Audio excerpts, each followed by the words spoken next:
두 번째 발표는 광주 살레시오 여자고등학교 사례입니다.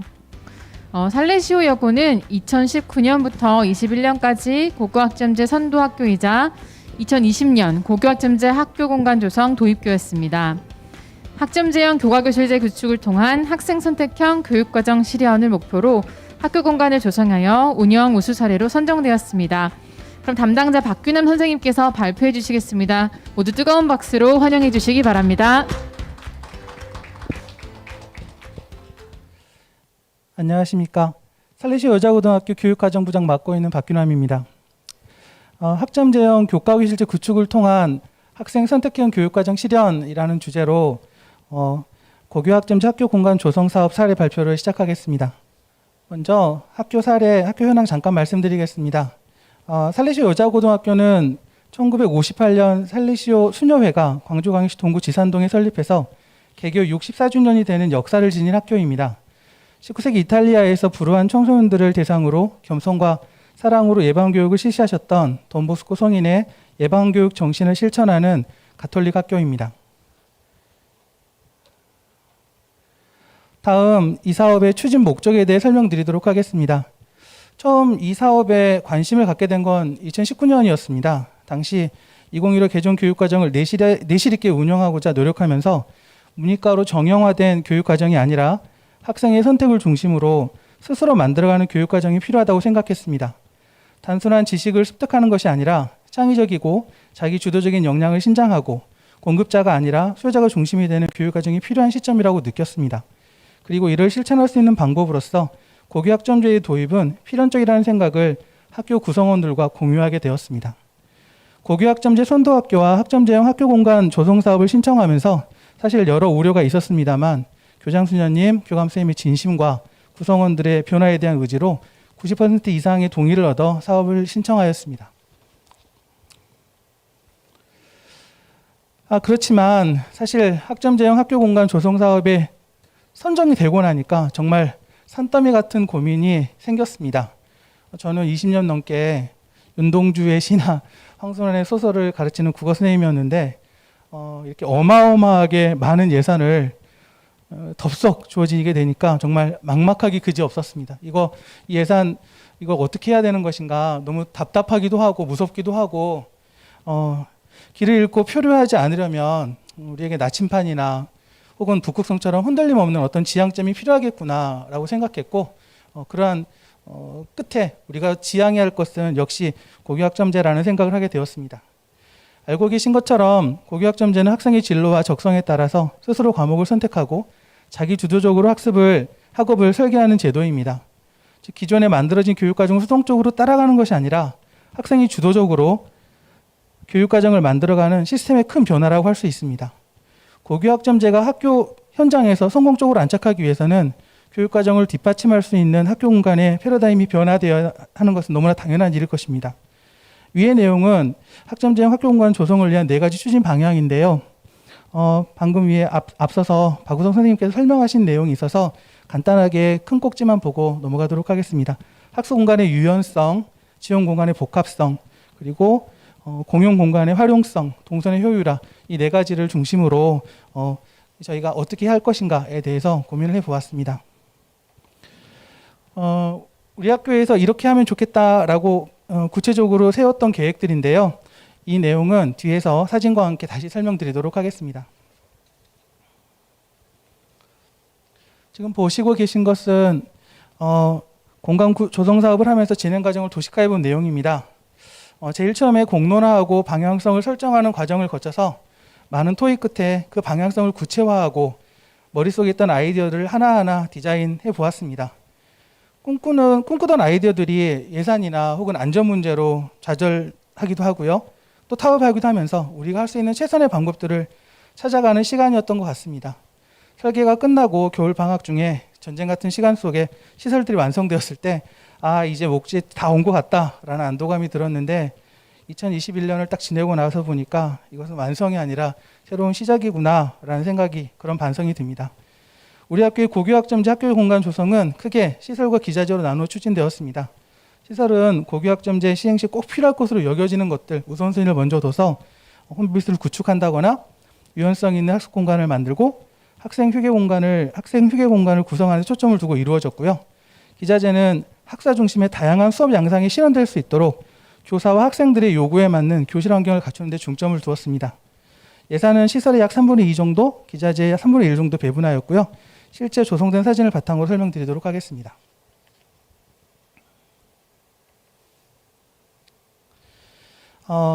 학습 공간의 유연성 원리를 바탕으로 구성한 창의융합실 숲이라고 하는 곳입니다.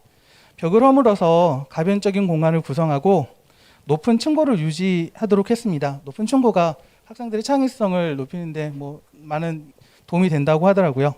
학생과 교사가 자유롭게 의견을 나누고 교가와 교가가 융합적인 사고가 일어나기를 바라는 창의융합 공간입니다.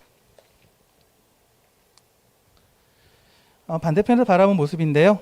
폴딩 도어를 개방해서 자유로운 분위기 속에서 종교직원 회의나 연수를 할 수도 있고요. 빔 프로젝터와 이동식 음향 시스템을 구축해서 발표나 작은 콘서트도 가능하도록 준비했습니다. 고교학점제 도입으로 공강이 발생할 때 학생들의 활동이나 과제를 할 수 있도록 준비하였습니다. 안쪽에 있는 수업 공간입니다. 안쪽에는 폴딩 도어를 설치해서 수업 공간을 조성하고 전자칠판을 비치하였습니다. 원격 수업이 가능하며 광각 카메라를 설치해서 온라인 화상회의가 가능하도록 하였습니다. 원하시는 선생님들께서는 누구라도 그냥 이곳에 와서 수업 공간을 활용하실 수 있습니다. 넓은 공간으로 확대해서 여기서 수업을 하시다가 폴딩 도어를 열고 방금 보셨던 그 공간으로 확대해서 모둠 학습을 할 수도 있고 학생의 자치회의나 교과 협의회 장소로도 자유롭게 이용하고 있는 공간입니다. 다음은 생활과 인성 교과 교실의 모습입니다. 활동 중심형 모둠 학습 교실로 구성되어 있습니다. 이동 가능한 책걸상, 빔 프로젝터, 스마트 텔레비전 등의 기자재가 구비되어 있고요. 과목의 특성을 드러내는 친환경적인 생태 환경으로 구성하였습니다. 많이들 구축하셨을 텐데요. 이것은 지리교과 스마트 교실입니다. 스마트 교실은 국어, 영어, 사회, 과학, 예체교양 등 교과군별로 총 5교실을 만들었습니다. 과목의 특성과 교사와 학생의 희망에 따라서 스마트 교실의 형태를 구축해서 해당 교실 수업에 참여하는 모든 학생이 노트북이나 스마트 패드를 활용해서 정보를 검색하고 개인이나 모둠별 학습 활동을 할 수 있도록 하였습니다. 다음은 지원 공간의 복합성에 대해 설명드리도록 하겠습니다. 지원 공간이 도서관은 본래의 정보 탐색 기능 외에도 공강이 발생했을 때 자기 주도적 학습을 하거나 모둠 학습 및 수업 공간으로 활용될 수 있어야 합니다. 고교학점제 하에서 도서와 정보를 활용하는 다양한 형태의 수업과 모든 수업이 이루어질 수 있는 공간을 재구성할 필요가 있었습니다. 여러 가지 활동 모습들을 보시고 계신데요. 사실 이 부분은 저희가 우선순위에서는 약간 뒤로 두었던 부분입니다. 다음은 공용관의 활용성에 대해 말씀드리도록 하겠습니다. 학생들의 홈베이스는 단순히 사물함이 있는 공간이 아니라 마치 집처럼 휴식하고 그리고 학교의 여러 정보를 얻을 수 있는 복합적 기능을 하는 공간이 되어야 합니다. 그러한 점에 주목해서 학생 홈베이스를 구축하고자 노력했습니다. 동선의 가장 중앙에 되는 지점을 찾아서 홈베이스 기능을 충실히 하면서도 각 학년의 컨셉이 드러날 수 있도록 고안하였습니다. 각 학년마다 학년을 표현하는 테마색을 선정해서 학년의 성격과 특성을 반영하는 공간을 구성하려고 했고요. 포록마루, 도단마루, 하락마루, 참 예쁜 이름은 정교사와 학생들의 공모를 통해 선정하였습니다. 1학년 홈베이스 포록마루의 모습입니다. 사물함과 신발장이 있어서 이동 수업의 허브 역할을 담당합니다. 이와 더불어 창가 테이블에서 개별 학습을 그리고 테이블을 활용해서 모둠 학습을 빈백 등에서 편안한 휴식을 할 수 있도록 그렇게 구성되었고요. 홈베이스 전면에 유리보드 대형 게시판과 대형 스마트 텔레비전을 설치해서 학교 생활에 필요한 정보를 알리고 공유할 수 있도록 기획되었습니다. 여기는 2학년 홈베이스인 도단마루입니다. 1학년 홈베이스하고 펑 많이 닮아 있죠. 그렇지만 통일성을 갖되 2학년만의 특성이 드러나도록 그렇게 구성하였습니다. 다음은 3학년 홈베이스 하락마루입니다.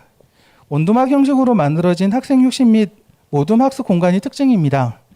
진학을 앞두고 학생들 편안하게 휴식하면서도 학습을 도모할 수 있는 공간으로 구성하고자 하였습니다. 빗살무늬, 빗살처럼 만들어져 있어서요. 학생들은 그 안에 들어가면 조금 아늑하게 원두막처럼 개별성을 갖기도 하지만 한편으로는 이곳에 서서 보면 저 뒤까지 다 보여서 학생의 안전이라든가 혹은 학교 안에서 일어날 수 있는 사소한 사고들이 없도록 그렇게 배려하였습니다.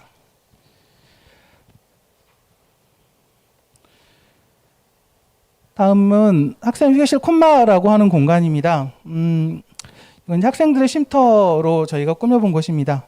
2020학년도에 학교 건축 동아리 스쿨 빌리지 학생들이 참여자 설계 활동으로 구현한 학생 휴게 공간입니다. 2020년 이제 코로나가 막 시작돼가지고 한참 어려웠을 때라 사실 학생들과 활동하기가 되게 힘들었는데 어떻게든지 퍼실리테이터 촉진자가 선정된 뒤로 학생들과 여름 건축 캠프도 하면서 이 공간을 만들려고 퍽 애를 썼는데 안타깝게도 저희가 계획했던 것들이 다 이루어지지는 못했습니다. 지금 좀 보시면 아시겠지만 조금 막아져 있는 공간이죠. 그래서 저희는 사실 이 공간을 트고 싶었는데 학교가 너무 오래된 공간이다 보니 여기를 트는 것은 안전에 문제가 있다라고 해서 저희가 트지 못하고 그래서 참여했던 학생들이 너무 안타까워하기도 했지만 또 한편으로 학생들이 참여해서 만든 공간이었기 때문에 또 기쁨을 느꼈던 공간이기도 합니다. 콤마라고 하는 이름은 학생들 네이밍 공모전을 통해서 학생들이 직접 선정한 이름입니다.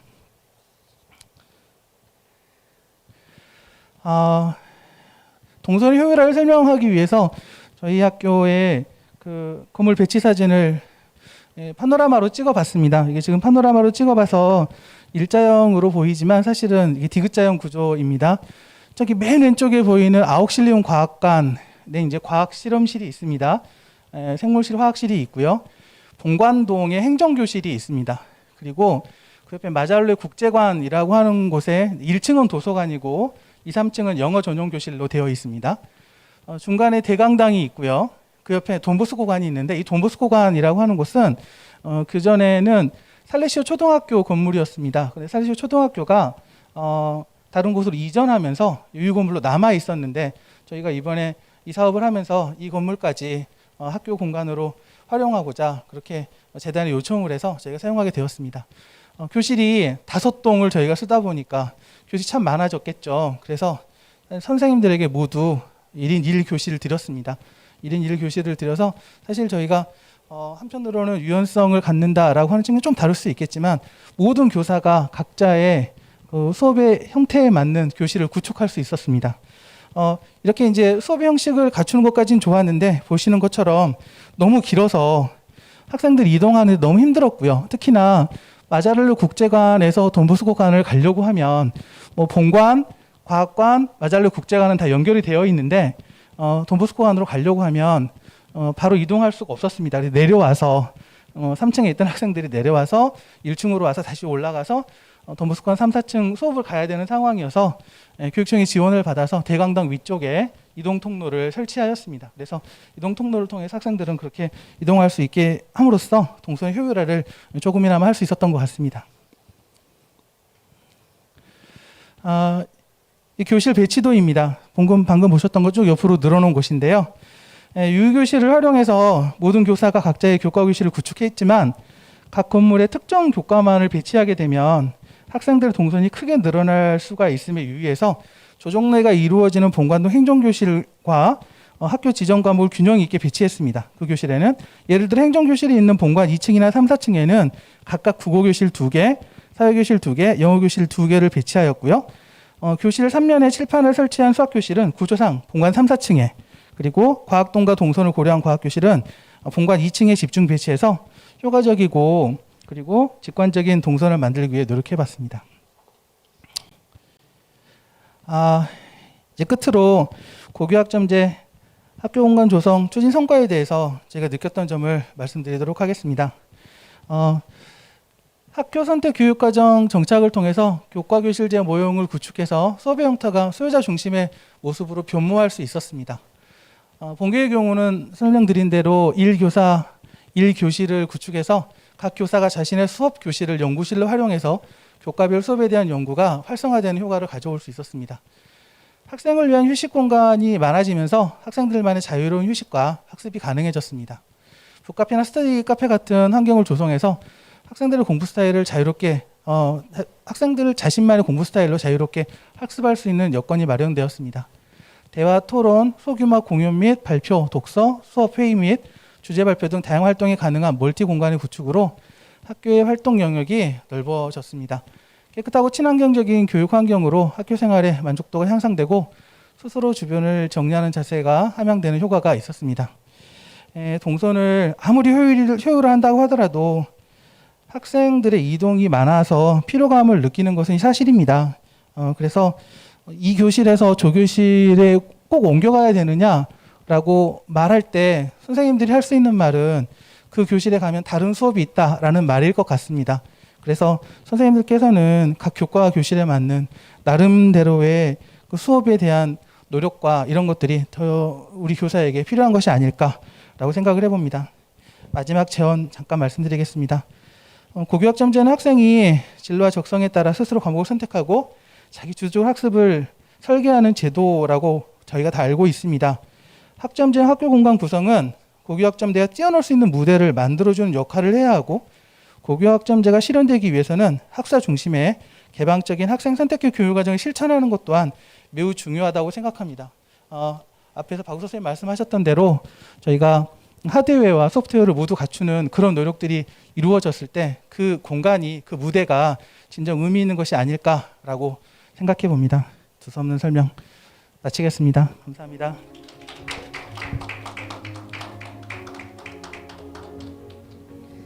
예, 발표 감사합니다.